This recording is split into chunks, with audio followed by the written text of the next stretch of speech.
তোমার নামটা বলো আরেকবার। আমার নাম প্রতিমা বর্মন। বাড়ি কোথায়? বাড়ি চিটকি বাড়ি। আচ্ছা, তুমি মোরিঙ্গো কয়দিন থেকে খাচ্ছ? এক মাস থেকে। 1 মাস খাচ্ছ।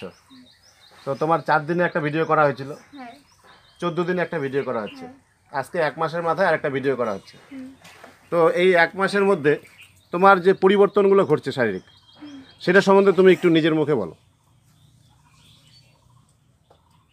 আগে পায়খানার সমস্যা ছিল, ওটা একটু ঠিক হয়েছে।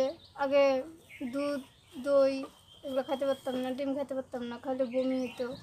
এখন ওটা খাইতে পারি। হাঁটো। হাঁটতে পারতাম না, একটু টানে টানে হাঁটতাম আমি বাপাটা, এখন ওটা সোজা করে হাঁটতে পারি।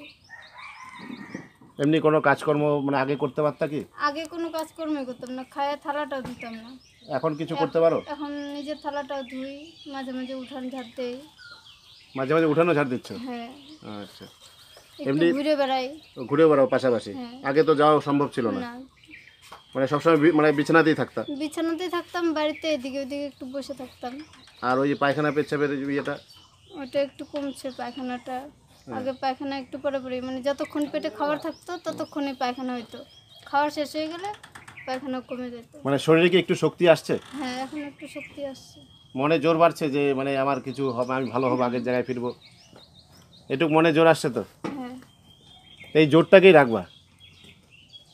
আপনি খাওয়া ও খাওয়ার পিড়ি থেকে উঠে এসে ঘরে যে 10 মিনিট শুবে রেস্ট করবে, এই টাইমটা হয় নাই। পায়খানা যাইতে পারে নাই, পায়খানা না যাইতে কাপড় চোপড় হয়ে গেল, বা যদি পায়খানা যাইতে নিল তাহলে পায়খানা লাইন ধরতে।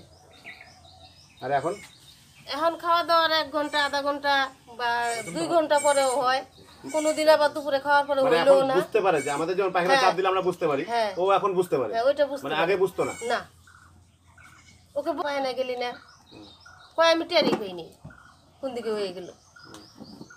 বলতে নিচ্ছিলেন যে ভাইয়া এই যে সুগার কত ছিল? সুগার তো 1 বছর আগে ছিল 610। 610। তা এর মধ্যে এখন কয়েকদিন পরে সুগারটা টেস্ট করবেন, 610-এর থেকে এখন কততে আসছে? না মাঝখানে আবার কম ছিল, মাঝখানে কইলাম না যে একটা পাতা আছে, ওই পাতাটার রস খাওয়াতে কিন্তু সুগারটা অনেক কমে 200 কত 10-20 এসে গেছিল। পাতাটা কিন্তু সুগারে খুবই কাজ করে। থানকুনি পাতা না, এরকম গোল গোল হয়, এরকম পটলের মতন ফল হয়। বুঝছি, হ্যাঁ তেলাকুচা ওইটা। তারপর কুচবিহারে ওষুধ খাওয়াইলাম কিছুদিন, 2 মাসের মতন। ওই ওষুধ এখনো ঘরে রয়েছে। তাহলে এখন খাওয়া দাওয়াটা মোটামুটি আগের তুলনায় অনেকটা স্বাভাবিক। হ্যাঁ, আর ভাত খাইতে চলাফেরাটা করছে। ভাত ও এতগুলো করে ভাত খাইতে, খাওয়ার আধা ঘন্টা পরে তুমি একটু মানে হাঁটবা, আধা ঘন্টা পরে কইতো কি আমার খিদা পাইছে, তখন আবার ওইটা করে। এখন আমাদের মতন ও টাইম দিয়ে খাওয়াই খায়।